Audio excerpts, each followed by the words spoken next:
All right, this is our topic 5, which is on acids and bases. So, you may have learned about acids and bases before, but we're going to go over some of the different things that make an acid and a base a base.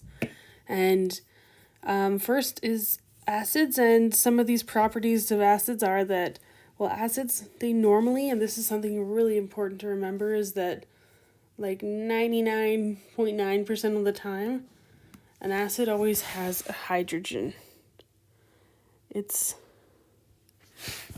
And normally this starts with a hydrogen. So if you ever see anything that says like HCl, well, if there's an H at the very first of it, you know it's an acid. All right? So H is really important. That hydrogen ion is telling us that it is an acid. The second thing here is that it forms H plus ions in solution. That's really not important for us right now, maybe in like Science 30. But in general, yeah, it forms, if you put acid into water, basically what it's telling us is that it breaks itself down. So if we put HCl in water, it would break down into H and Cl. Okay? But again, that's something that is like in chemistry 20 or 30 and science 30. So not something that we really need to be concerned about right now. Something we do need to be concerned about is that an acid has a pH of 0 to 6.9. So whenever you have an acid, it's going to be on the lower the number, I guess, the more acidic it is. It's going to be a good conductor of electricity. It's going to taste sour, so any of those things you can think of that taste sour, those would be acidic. Mostly, we don't really have basic foods. Most of our foods that we eat are more acidic, and that's mostly due to the fact that our body is pretty acidic inside, at least our stomach, and it's going to continue to keep that acidic environment. And then it turns litmus paper red. So whenever you use litmus paper, it's going to turn it a red color if it's an acid. And maybe someday when we're back in class, we'll be able to look at this. As far as bases, well, bases, they're ones that accept a hydrogen, which is something we don't really need to go over, but what we do need to know is that OHs are normally on bases, so, and these tend to end with an OH. And that might be like 90% of the time. There are a couple bases we will come in contact with that they don't have an OH at the end, but if you see an OH at the end, you know it's a base. If you see an H at the first, you know it's an acid. As far as our pH for our bases, our pH is between 7.1 and 14. So something that's basic would be higher than 7.1, and the scale goes up to 14. They don't conduct electricity very well. They have a bitter taste, so tasting these things doesn't taste good. And mostly these bases are cleaners. So when you think of soap, stuff like that, that tends to be a base. And then these turn litmus paper blue. So this paper that we use to sort of test it, that turns the paper blue.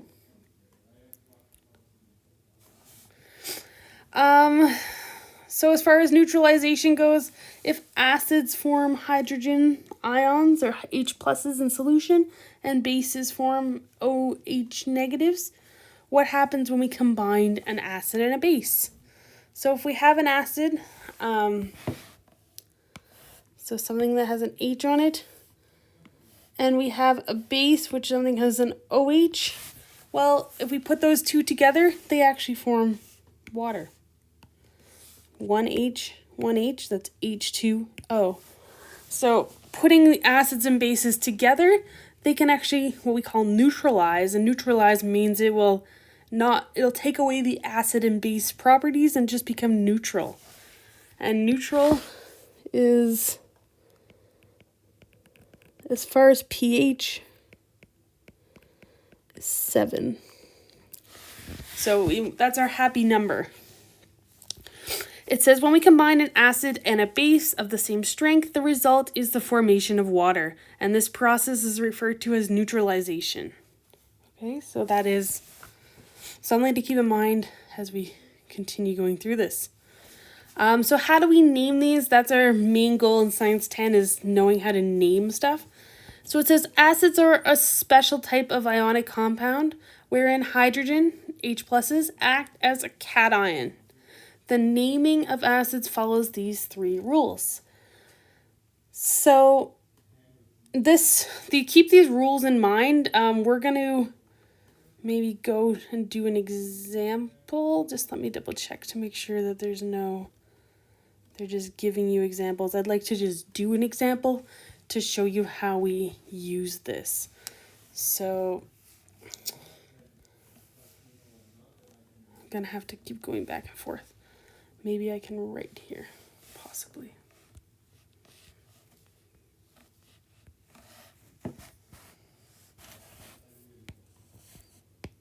All right, so we can do this.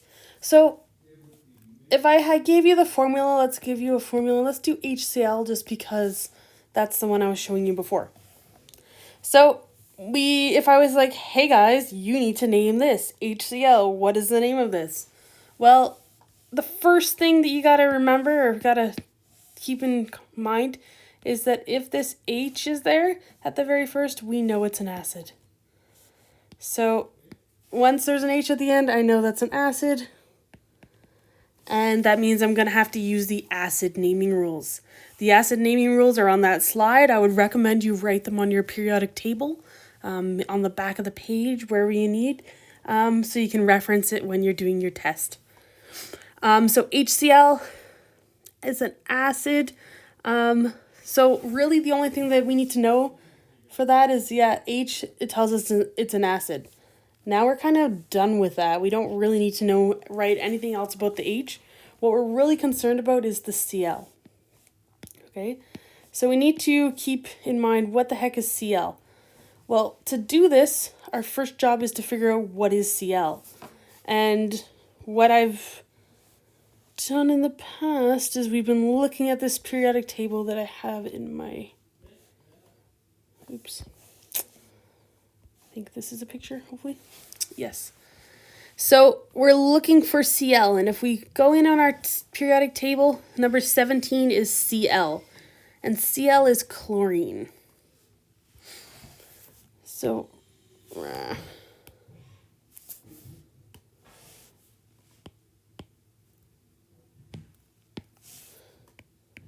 right under Cl, I'm going to write chlorine. Remember when something is in a compound, we don't write chlorine, we actually write chloride. So we are going to change that ending to chloride. So if you really wanted to write, this is really just hydrogen chloride. But that's not how we name an acid. Okay, there's hydrogen and there's chloride. We need to do something special. So we need to go back to these naming rules that are in this PowerPoint. So what these naming rules mean is they want us to look at the ending of the thing that's attached to the hydrogen. So for us, we've got HCl. Cl is chloride. We've came up with that. So chloride, ide is our ending. So we got to go over to this chart, and we basically got to look at these 3. We got to figure out, okay, do we have an ide ending, an ate ending, or an ite ending? And for us, we've got an ide ending. So if we've got an ide ending, then we're going to use this. So we've got hydro something ic acid, all right? And how we use that for our ide ending is really easy, I hope, is we just take off the ide, and then we put this into that space. So this becomes, we just go chloric. So that actually becomes hydrochloric acid. All right, so if I go back to my notes, we use that. So we've looked at our acid naming rules, we get rid of the "ide" ending, and we put "ic." So hydrochloric acid, because it's a hydro something ic acid. So we just put the chloro in there. Chloro. It's not chloro, it's chloric. Oops, chloric. So that becomes hydrochloric acid. All right. So that's how we would do that one. Let's try another one. Let's do H2SO4. So again, we know there's an H at the first, that's an acid. So we're going to be using our acid naming rules.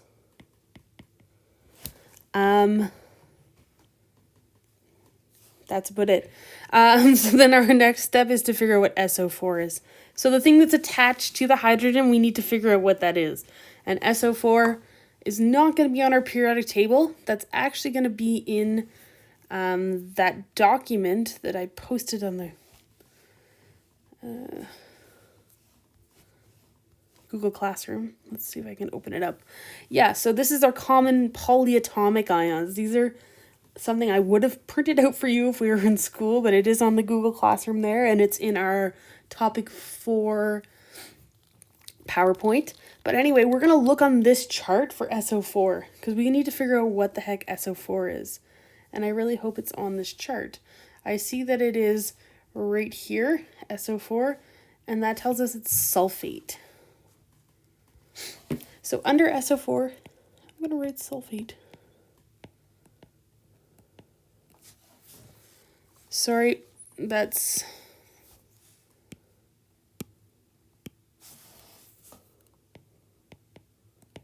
They've got a F. I always use pH. Doesn't matter. Sulfate. Okay, so our main thing here is that this ending of sulfate is 8. Oops. That is not a highlighter. So our ending is sulfate. So we go back. There's lots of going around on this one. We've got to go back up to look at our acid naming rules. And our acid naming rules for 8 is something ic acid. All right, it's an ic acid. So if I go back to my thing here, I'm going to get rid of the 8 and plug it into that space, which is something ic acid. So that becomes sulfic acid. That one is one that is like an exception to the rule because it's actually sulfuric acid. And if you put sulfic acid, I would actually be like, you did it right. You went through the steps. I'm not mad. But sulfuric and phosphoric, those are ones that it doesn't exactly work with taking off that ending. But again, what did I write? Adic. If you guys were here, you would tell me this, hopefully. Acid. Alright, so that is that. That is how you would name sulfuric acid. Alright. So let's go back to this and see what our next slide is telling us. So on the bottom here, they give us 3 examples. They give us H2S, which is S is for sulfide. So because it's an ide, it's a hydro something ic acid. So it's hydrosulfuric acid. H2SO4, which we just did, is sulfuric acid. And then H2SO3, SO3 is for sulfite. So that would become sulfurous acid because it's something us acid.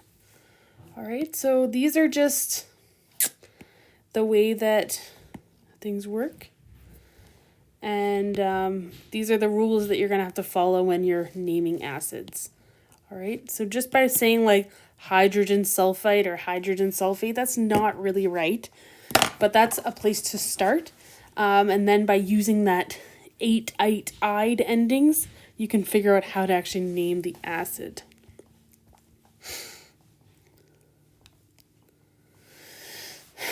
So it says acids are often named according to more than one system. So there's many different systems in which we can name these acids. Our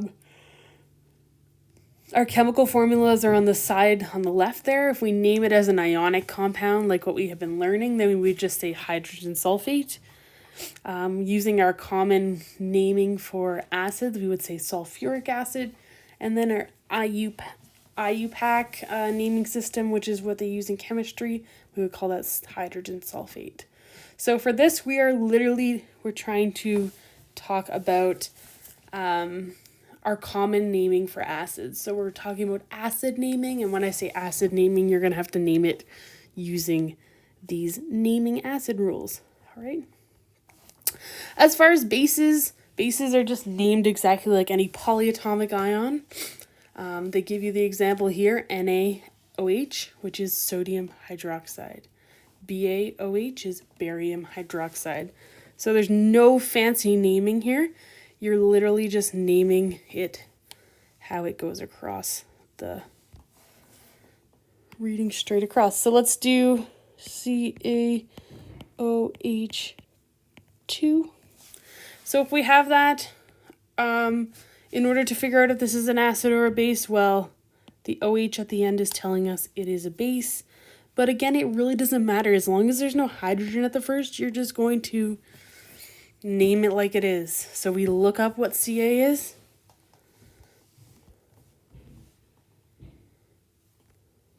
Why is this not working?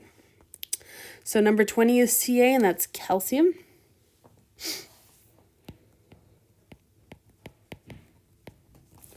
And then we look up what OH is. And OH is oxygen and hydrogen. It's not on the periodic table. We need to go to our polyatomic ion and find what OH is.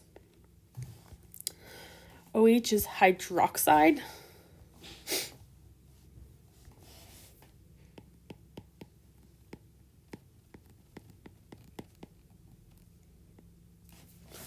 So that is that, calcium hydroxide. All right. So easy to name bases, a little bit more difficult to name acids. Let's do one more acid naming, but let's go the other way. Let's do chloric acid. Going from words to formula, and our job here is to, I guess, write it as a formula. My first thing that I'm always do when I'm doing this is like when I see the word acid, I'm going to write an H, because that acid is telling us that it always starts with an H. Really, that's all we need to do for the word acid. Now we just need to figure out what the heck chloric is, and how you do that. Oh, I gotta go back into my slides here. So chloric acid. So there's only 3 different types of naming. We've got hydroic acid, we've got ic acid, and we've got us acid. Well, this is chloric acid. There's no hydro at the first, like it says right in the first one. So that means for us that we've got an 8 ending, because it's something ic acid. So going back to here, so chloric acid, basically we know that when we're dealing with that, it's an 8 ending. So if it's an 8 ending, then we basically are going to put that 8 back in here. We're going to get rid of the ic. So instead of it being chloric, it's actually going to be chlorate. So if it's chlorate, then our job is now to figure out what the heck is the formula for chlorate. So chlorate, if we go over here, we're going to look at this polyatomic, because chlorate, anything with an 8 or an ite ending, is going to be something you're not going to find on the periodic table. you're going to have to go to this polyatomic ion sheet and figure out what chlorate is. I can see it right away. Chlorate right here is ClO3 with a -1 charge. So I'm going to do that, ClO3 with a -1 charge. It's really important that we have charges here just to make sure that we're balanced. If you remember correctly, that if we go back here, hydrogen's in the very first row of the periodic table, which means it has a +1 charge.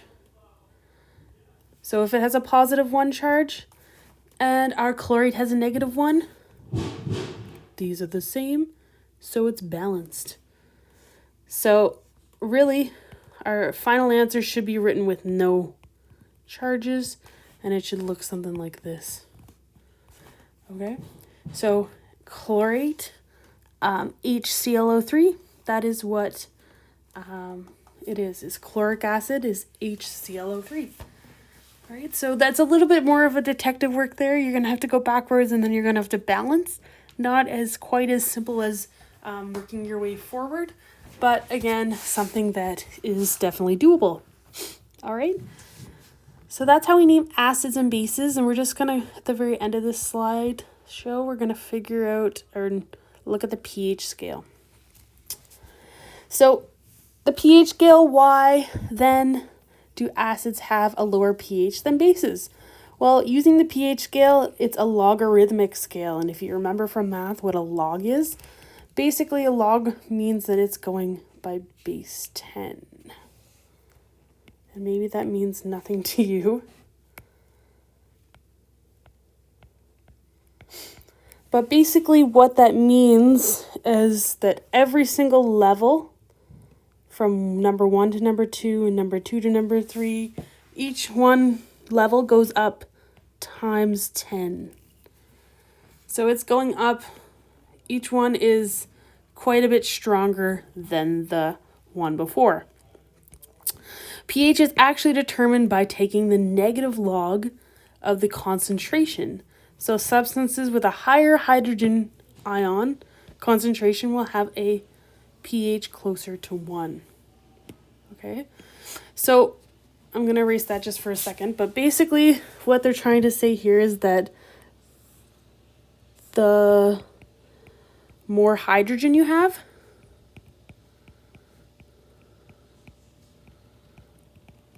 in your liquid, I guess we can say, because almost all of these are going to be liquid, the more acidic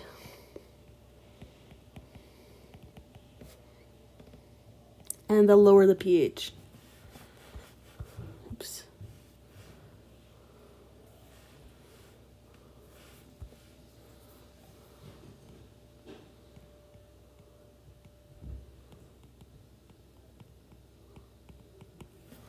All right.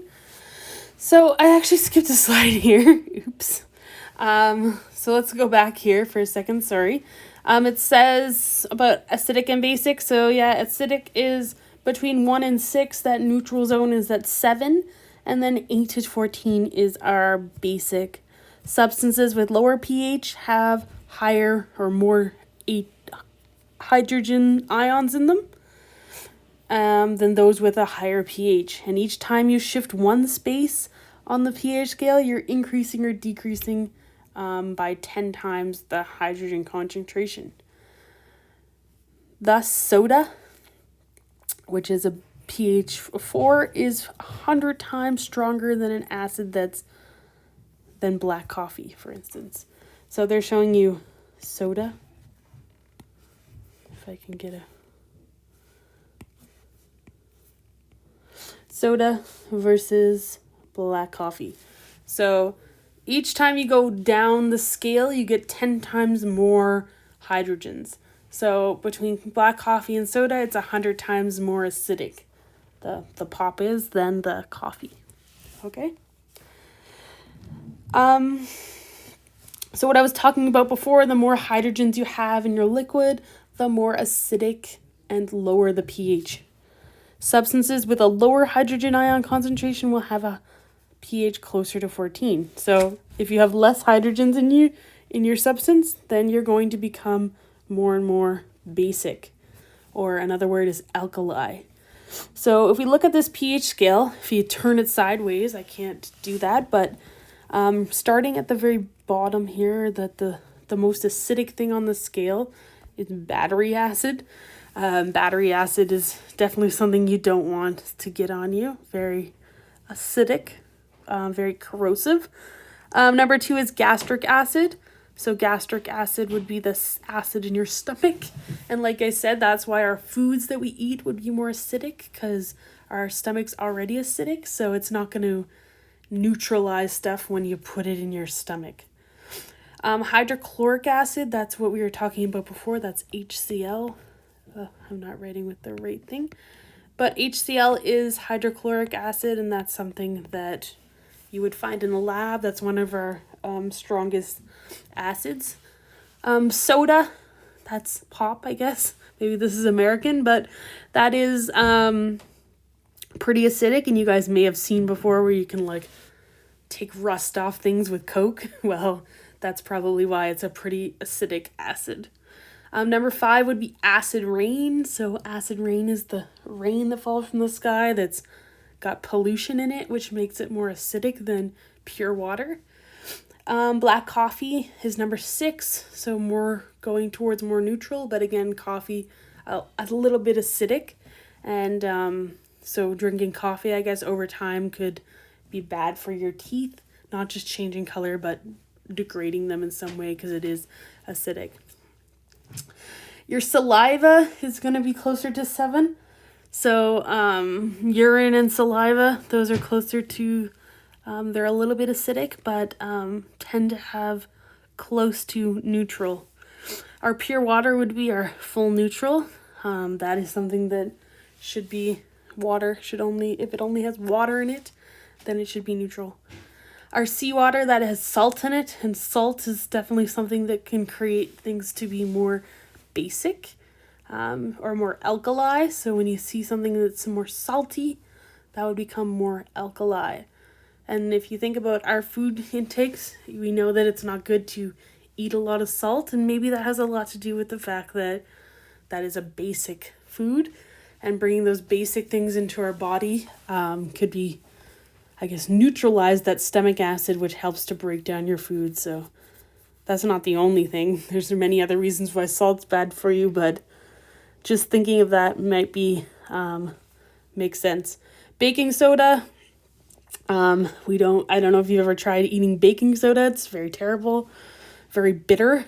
That's number 9. And that's a common thing that we can use to neutralize a reaction. You guys may have done the classic volcano with the baking soda and vinegar. Vinegar would be an acid, baking soda is a base, and then we put them together. It makes sort of a little bubbling explosion, but in the end, the liquid you have should be somewhat neutral because it's neutralizing. The acid and base, they sort of come together to make that water. Milk of magnesium, that is something that you might take for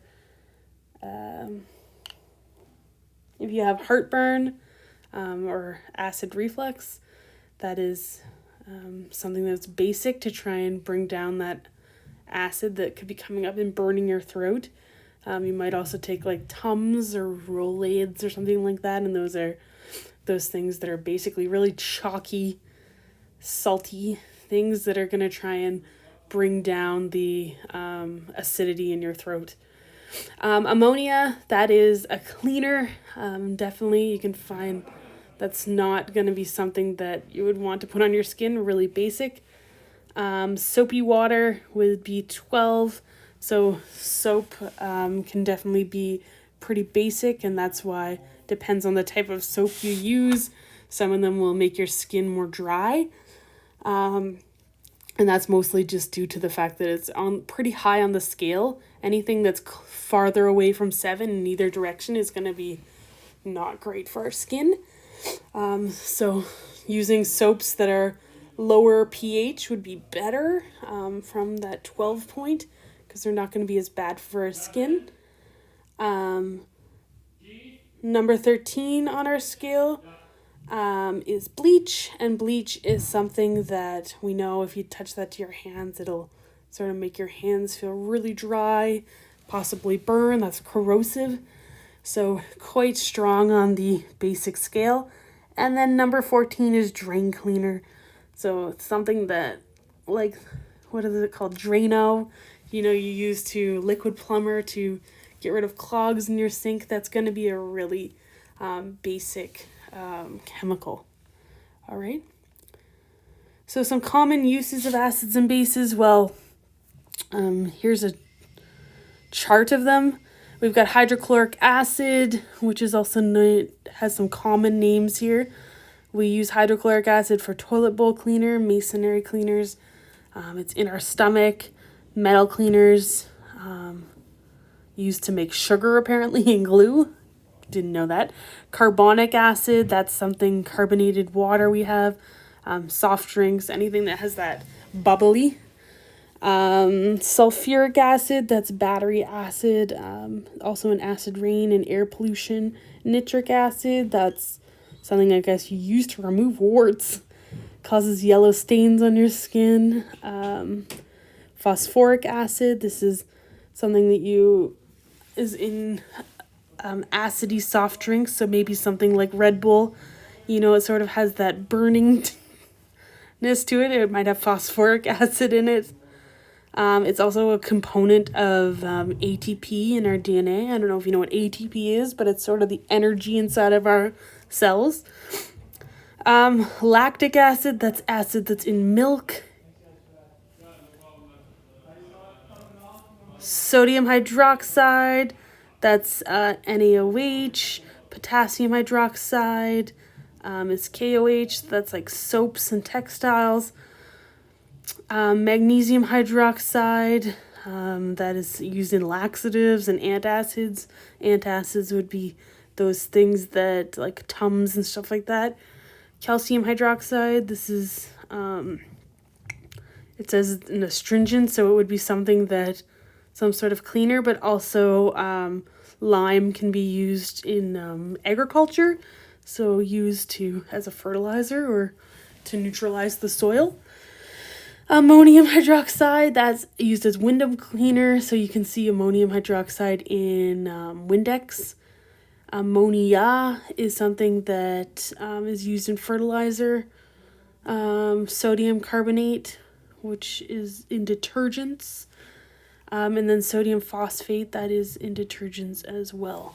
And phosphates is actually something that's pretty bad for the environment, so you might see on some different soaps, they'll say like phosphate free, something that we don't like to put into the environment. So detergents, they always go back into the waterways, so definitely something that we don't want to have there. All right, so that is our acids and bases PowerPoint, and if you have any questions, please let me know, and I'll post the assignment that goes along with this with the video. Have a good Tuesday.